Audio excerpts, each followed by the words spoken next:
brought to you by Nova शुद्ध घी। जब जब खाए दिल खुश हो जाए, सदियों का नोवा शुद्ध देसी घी, सपना स्वस्थ भारत का। I love घी। नमस्कार दोस्तों, क्राइम तक में आप सबका स्वागत है। मैं हूं सुप्रतिम बैनर्जी। आमतौर पर क्राइम की और क्राइम इन्वेस्टिगेशन की जो भी कहानियां मैं आप सबको बताता हूं, उन्हें सुनकर आपको बहुत दुख होता होगा। किसी के लिए भी ये सारी घटनाएं बहुत दुखद हैं, क्योंकि ये वो घटनाएं हैं जिसमें किसी की जान जाती है, किसी का अंग भंग होता है, किसी पर हमला होता है, कोई पूरी उम्र के लिए दिव्यांग हो जाता है। तो ये सारी चीज़ें जो है मन को कचोटती हैं। लेकिन आज जो वाकया, जो कहानी मैं आपको बताऊंगा, उसे सुनकर आपको दुख से ज़्यादा गुस्सा आएगा। आपको शायद अपने इमोशंस पर काबू रखने में भी तकलीफ हो, तो उसके बारे में चर्चा करेंगे। लेकिन आइए उससे पहले एक और अजीबोगरीब घटना के बारे में आपको बताते हैं। ये वो घटना है जो वाकई बहुत शॉकिंग है और ह्यूमन बिहेवियर की तरफ और ख़ासकर साइकोलॉजिकल डिसऑर्डर की तरफ इशारा करती है। इस घटना का क्राइम से तो देखा जाए कोई वास्ता नहीं है, लेकिन फिर भी ये घटना इतनी मुझे अजीब लगी कि मुझे लगा कि मैं आप लोगों से इसके बारे में अपने थॉट्स जो है वो शेयर करूं। और जब आप ये बातें सुन रहे होंगे तो मैं अपने वीडियो एडिटर राजेश अग्रवाल जी से ये रिक्वेस्ट करूंगा कि इस घटना से रिलेटेड कुछ तस्वीरें भी लगा दे, जिन्हें देखने के बाद आपको उसको विजुअलाइज करने में सुविधा हो। 35 साल का एक शख्स, एक आदमी जो उत्तर प्रदेश के हापुड़ का रहने वाला है, नाम है सचिन, उसे गाजियाबाद के एक डी एडिक्शन सेंटर में भर्ती करवाया गया था। अब आपको पता है हमारे देश में डी एडिक्शन सेंटर्स कैसे होते हैं। अगर नहीं पता है तो मैं आपको बताऊं। डी एडिक्शन सेंटर में वैसे तो बहुत सारे नियम कानून, कायदे कानूनों का पालन करना होता है, डूज एंड डोंट्स होते हैं।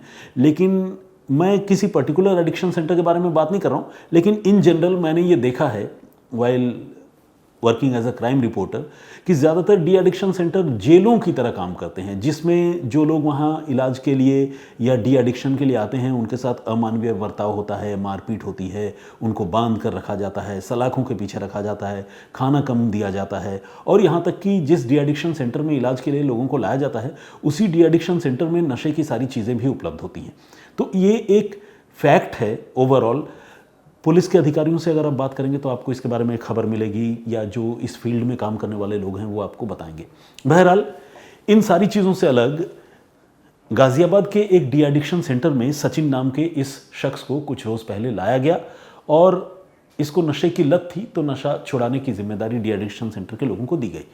सचिन को वहाँ रखा जाने लगा, लेकिन सचिन की ये शिकायत थी कि उसे खाने में बहुत कम क्वांटिटी में फूड दिया जाता था। बमुश्किल 1 या 2 चपाती, और सब्ज़ी इतनी कम होती थी कि वो 2 चपातियों के लिए भी पूरी नहीं पड़ती थी। और सचिन बहुत भूखा रहता था, उसे बड़ी दिक्कत होती थी। एक तो डी एडिक्शन में जो शारीरिक और मानसिक परेशानियाँ होती हैं वो तो अपनी जगह है, ऊपर से कोई आदमी अगर स्टारवेशन के कंडीशन में जाए, यानी भूखमरी के हालात में पहुंच जाए, तो फिर उसकी मनोदशा कैसी होती होगी आप सोचिए। सचिन ने यह भी बताया है कि कई बार ऐसा भी होता था कि पूरा पूरा दिन जो है सिर्फ एक बिस्किट का पैकेट उन्हें मिलता था, उस बिस्किट के पैकेट पर उन्हें गुजारना पड़ता था। तो खैर ये सब इल्ज़ाम अपनी जगह है, लेकिन इसी बीच हुआ ये कि एक बार सचिन के पेट में काफ़ी तेज़ दर्द की शिकायत हुई, और वो दर्द इतना ज़्यादा था कि उसे रहा नहीं गया और वो रोने चिल्लाने लगा। डी एडिक्शन सेंटर के लोग उसे मरता क्या न करता अस्पताल लेकर गए, और जब अस्पताल में उसके पेट का एक्सरे किया गया और उसके बाद सीटी स्कैन किया गया, तो ऐसी अजीबोगरीब और चौंकाने वाली तस्वीर सामने आई जिसे देखकर खुद डॉक्टर भी हैरत में पड़ गए। उसके पेट में अनगिनत टूथब्रश, चम्मच, पेन, पेंसिल जैसी नुकीली चीज़ें भरी हुई थी। अनगिनत मतलब अनगिनत, यानी एक्सरे में या सिटी स्कैन में देखकर एग्जैक्ट नंबर का पता लगा पाना मुश्किल हो रहा था। आखिरकार डॉक्टरों ने उसके हालत को देखते हुए उसके ऑपरेशन का फैसला किया, और ऑपरेशन करने के बाद उसके पेट से बड़ी तादाद में स्टील के चम्मच, टूथब्रश और पेन, ऐसी सारी चीज़ें बाहर निकाली गई। 29 स्टील के चम्मच उसके पेट से निकले, 29, और टूथब्रशेस जो है वो 19 निकले, 19, और इसके अलावा 2 कलम यानी पेन भी उसके पेट से बाहर आए, बरामद किए गए। ऑपरेशन के दौरान इन्हें निकाला गया। अब सचिन से जो ऑब्वियस सी बात है, इस तरह की हरकत कोई आम आदमी तो करेगा नहीं जिसका ब्रेन साउंड हो और नॉर्मल ह्यूमन बीइंग हो। इसको साइकोलॉजिकल डिसऑर्डर हो गया था। इससे पूछा गया कि भाई ऐसा क्यों करते थे, क्या तकलीफ थी। और क्या ख्याल आता था।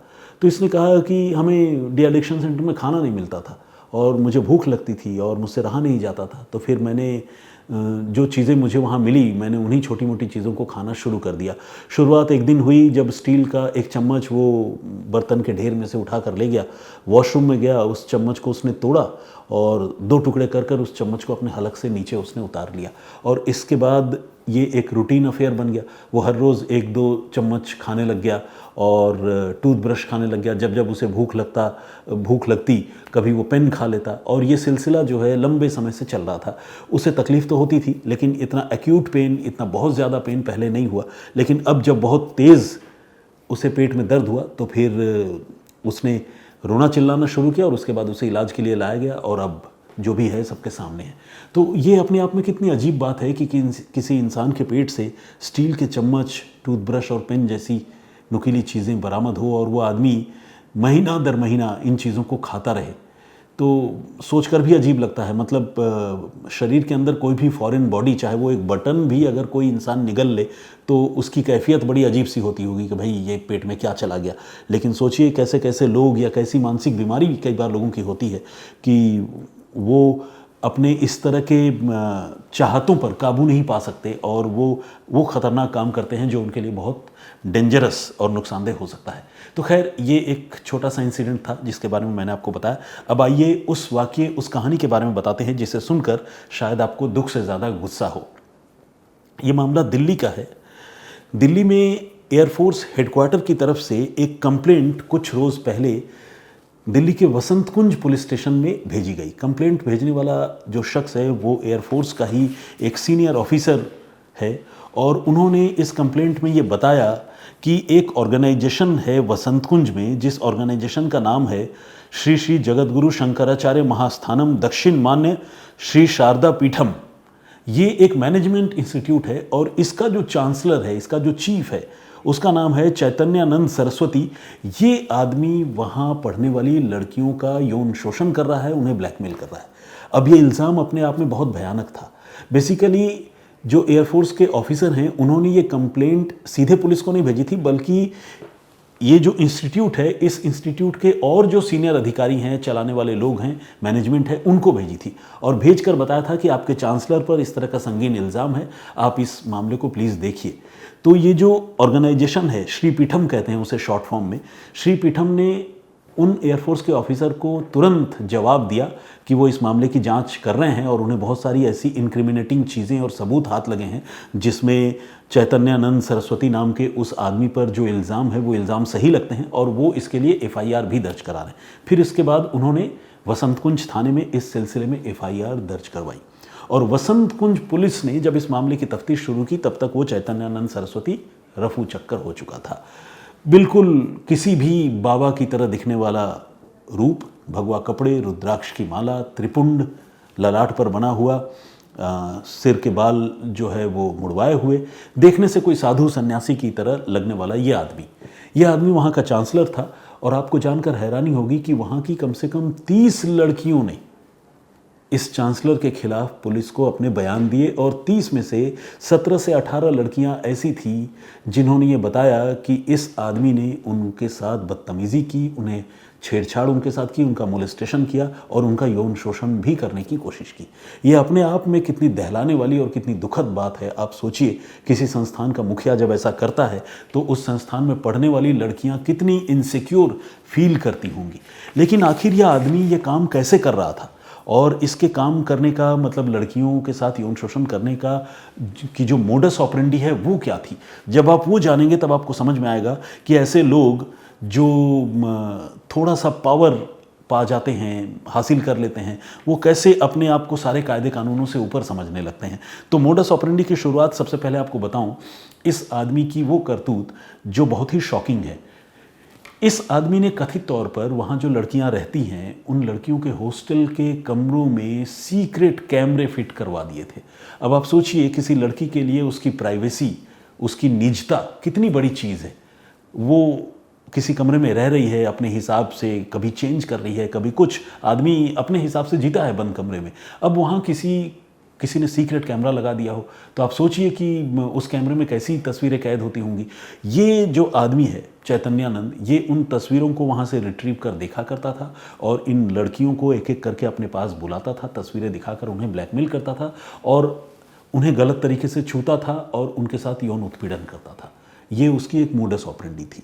अब जो लड़कियां मुंह खोलती थी या इसका प्रतिवाद करती थी, उनको ये आदमी बुरी तरह से डराता था और ये कहता था कि वो एग्ज़ाम में उन्हें फेल करवा देगा और उनका करियर पूरी तरह से चौपट हो जाएगा। लेकिन ये सिर्फ मोडस ऑपरेंडी का एक पहलू है। दूसरा पहलू ये है कि वो लड़कियों को अपने पास बुलाता था और रात के वक्त अपने कमरे में बुलाता था और ये कहता था कि अगर वो उसके साथ कॉम्प्रोमाइज़ करने के लिए, साथ में कहीं चलने के लिए और अच्छा वक्त गुजारने के लिए तैयार हो, तो वो उन लड़कियों को विदेश भी लेकर जाएगा और लड़कियों को इसके लिए एक भी पैसा खर्च नहीं करना पड़ेगा, बदले में उसे अच्छे नंबरों से वो पास करवा देगा।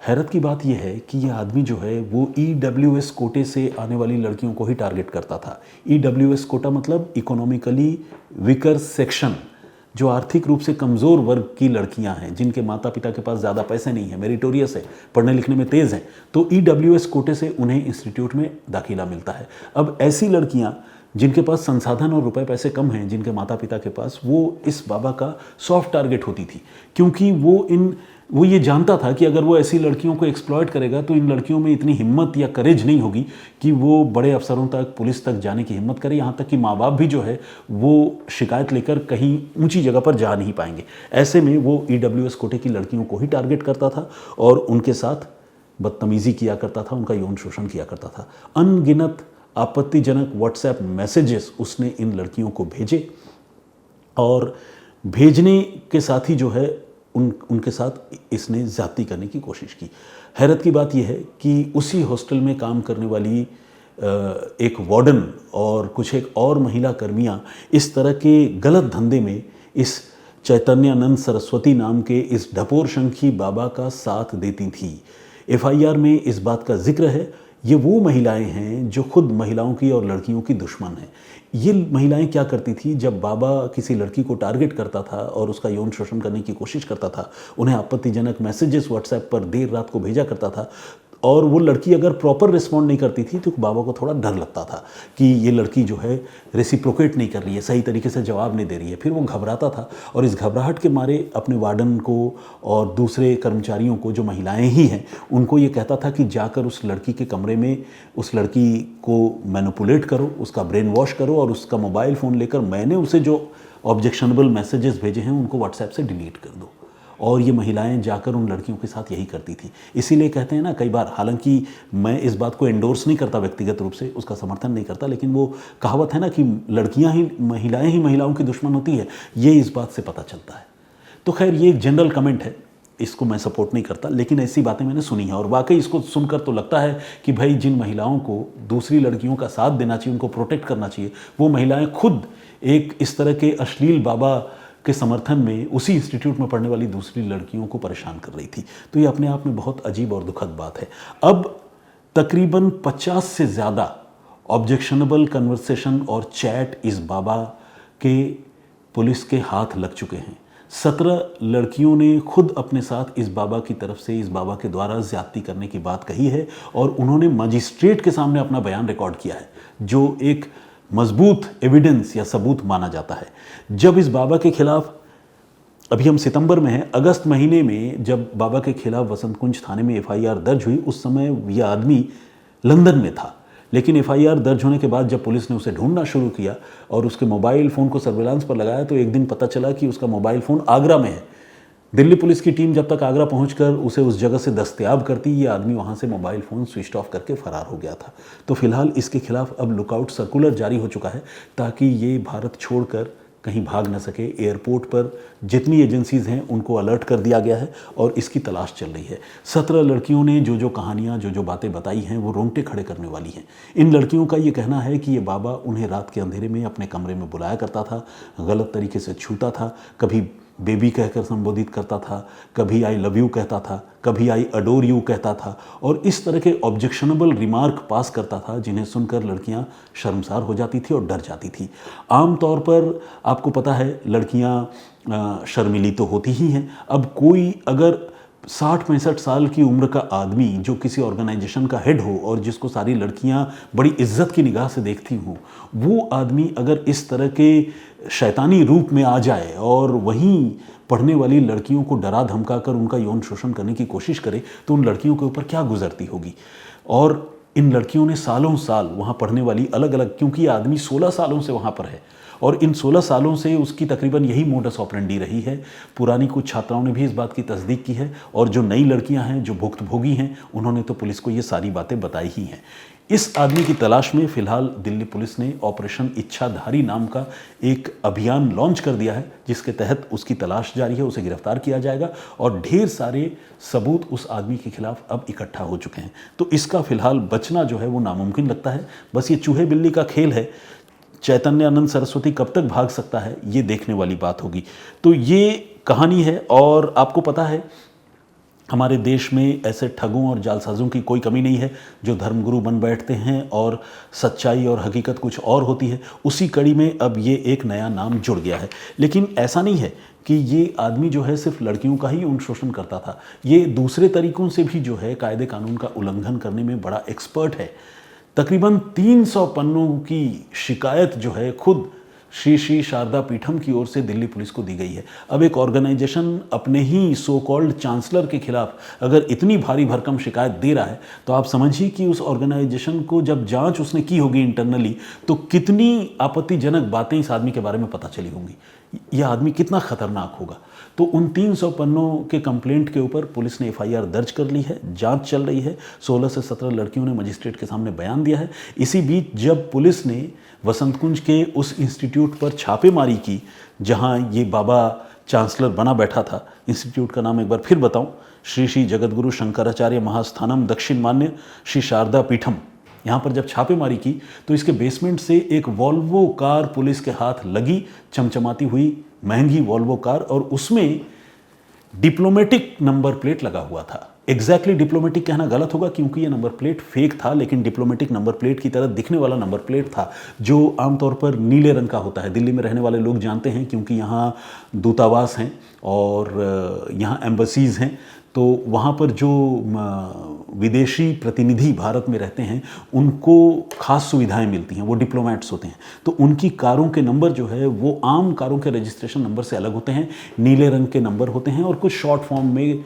कुछ कोड लैंग्वेज के हिसाब से वो नंबर लिखे जाते हैं। तो उन्हें देखकर ऑब्वियसली पुलिस भी जो है डिप्लोमेट समझकर उनको इजी एक्सेस कहीं भी आने जाने के लिए देती है। ट्रैफिक में भी उनको सुविधा मिलती है, चालान वालान का डर नहीं होता। तो ये आदमी अपने वॉल्वो कार में फेक डिप्लोमेटिक नंबर प्लेट लगाकर घूम रहा था। वो वॉल्वो कार वहाँ से बरामद हुई है। तो देखा जाए तो इस आदमी का गोरख धंधा जो है वो कई तरह से, इसका प्रपंच जो है वो कई तरह से फैला हुआ था, जिसमें लड़कियों के प्राइवेट पलों की तस्वीरें हासिल करना और उन्हें ब्लैकमेल करना, उनका यौन शोषण करना, उन्हें डराना धमकाना, गरीब लड़कियों को ही टारगेट करना, महिलाओं का इस्तेमाल करना इस तरह के गलत और घृणित कार्यों के लिए, और कायदे कानूनों को धोखा देने के लिए डिप्लोमेटिक नंबर प्लेट्स और दूसरी करतूतें करना।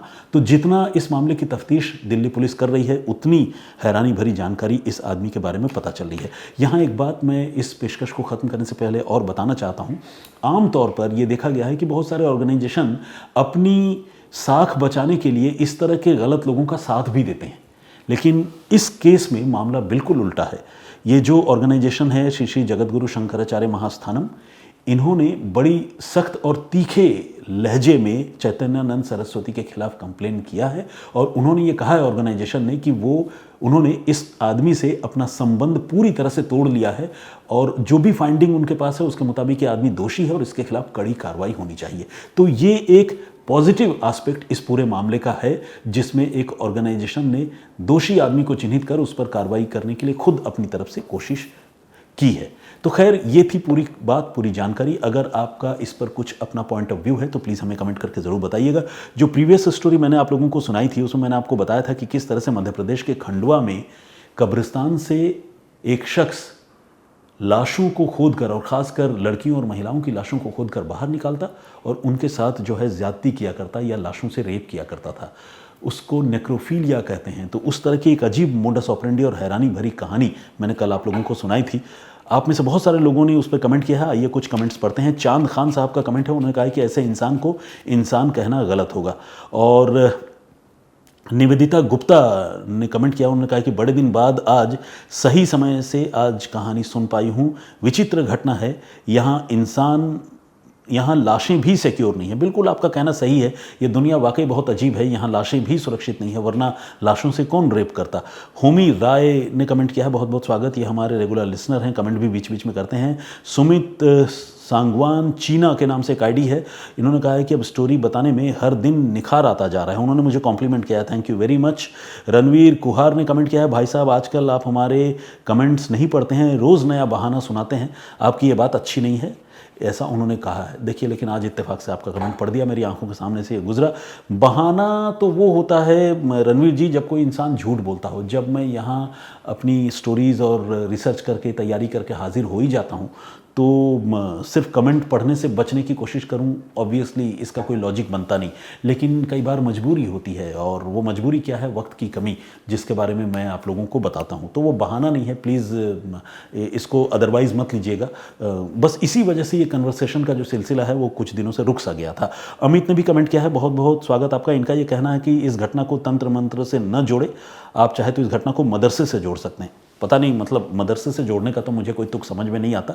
तंत्र मंत्र में आम तौर पर लाशों के साथ जो है लोगों को अजीबोगरीब हरकतें और कृत्य करते हुए देखा जाता है।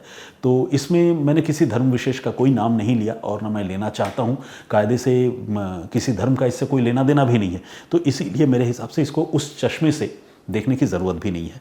तो एनीवे, इसके अलावा एक्सटोर्शिया टेल्स के नाम से एक आईडी है, पता नहीं मैंने सही प्रोनाउंस किया या नहीं, लेकिन इन्होंने कहा कि सर आपकी वॉइस बहुत अच्छी है, क्राइम स्टोरी एक्सप्लेन करने के लिए ऐसी ही वॉइस 100% परफेक्ट है। Thank you very much, you have made my day. 2 कत्ल कर अपराधी उम्र कैद की सज़ा, फिर भी ये बाहर क्यों था? ऐसे बहुत से लोग होंगे जो अपराधी और बाहर घूम रहे हैं। बिल्कुल आपका कहना सही है, आमतौर पर उम्र कैद मतलब पूरी उम्र के लिए सलाखों के पीछे जाना होता है, लेकिन हमारे राज्य की सरकारों के पास ये अधिकार है कानून के मुताबिक कि वो एक सर्टन टाइम पीरियड के बाद, आमतौर पर 14 साल के बाद, या कुछ मामलों में अगर कोर्ट स्पेसिफिकली बता दे कि 20 या 25 साल के बाद, तो उस तरह जब एक लंबा टाइम फ्रेम गुजर जाता है ना, तो सरकारें जो हैं ये मान कर कि वो आदमी अब इस तरह की घटना नहीं करेगा, उसके चाल चलन और व्यवहार को देखते हुए उसे आज़ाद कर देती है। लेकिन वो भी, जैसा मैंने आपको बताया, मिनिमम 14 ईयर तो होता ही है। तो उम्र कैद का मामला जो है वो मेरे हिसाब से आज भी थोड़ा ग्रे एरिया है, लॉ में बहुत वेल डिफाइंड नहीं है। पहले तो 14 साल ही उम्र कैद होती थी, लेकिन अब उम्र कैद पूरी उम्र के लिए है। लेकिन इसके बावजूद राज्य सरकारों के पास शायद ये अधिकार है कि वो अपने अपनी जेलों में बंद ऐसे पुराने लोग जो सज़ा काट चुके हैं कई साल, उनको वो रिहाई दे सकती है। और शायद इस आदमी को भी, जिसका नाम अयूब है, उसको भी शायद इसी के तहत रिहाई मिली है। ब्रिजेंद्र सिंह ने भी कमेंट किया है, बहुत बहुत स्वागत आपका। पीके गुप्ता प्रैंक वीडियो के नाम से एक आईडी है, और उन्होंने कहा आपकी कहानी अच्छी लगती है। प्रदीप भामदू जी हैं, ये रेगुलर हमारे लिसनर हैं। और जगदीश चांडेगड़ा जी हैं, ये लिखते हैं कि अयूब नेक्रोफीलिया का रोगी था। हमारे देश में ऐसे पागल इंसान लाश के साथ दुष्कर्म करने की क्या सज़ा मिलेगी? क्या प्रशासन क्या करेगा? पुलिस टीम को धन्यवाद देते हैं। नेक्रोफीलिया भी मुझे लगता है कानून में बहुत वेल डिफाइंड नहीं है। नेक्रोफीलिया पर एग्जैक्टली क्या रेप के जैसी कोई धारा लगती है? I doubt. मुझे नहीं लगता कि लाशों से रेप करने पर कोई रेप की सज़ा होती होगी। हाँ, इस तरह के मामलों में लाशों का अपमान करना या किसी की पारिवारिक और धार्मिक भावनाओं का अनादर करना और ऑकल्ट प्रैक्टिस जिसे कहते हैं, यानी तंत्र मंत्र और अंधविश्वास फैलाने वाली जो हरकतें हैं, उस तरह के जुर्म की धाराओं के तहत इस आदमी के खिलाफ मुकदमा दर्ज होगा और कार्रवाई भी होगी।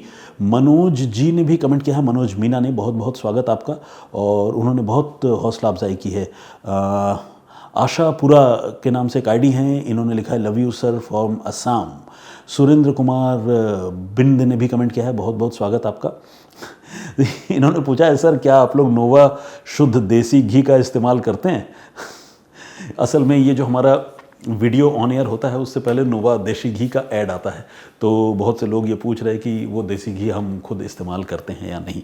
ये कॉम्प्लिकेटेड सवाल है, इसका जवाब मैं ऑन एयर नहीं दे पाऊँगा। लेकिन हाँ, मैं इतना ज़रूर कहना चाहूँगा कि देसी घी वो शानदार चीज़ है जो न सिर्फ फूड के स्वाद को एनहांस करती है, बल्कि ये भी है कि हेल्थ वाइज इसके बहुत सारे बेनिफिट्स हैं जो दूसरे ऑयल और फैट्स में नहीं है। तो खैर, आज के लिए इतना ही। घी पर भी आज ज्ञान दे डाला, आज थोड़ा वक्त था। तो मुझे इजाज़त दीजिए, अपना बहुत ख्याल रखिए, सुरक्षित रहिए। मैं फिर हाजिर होऊंगा किसी और कहानी, किसी और वाक़े के साथ। जय हिंद, जय भारत।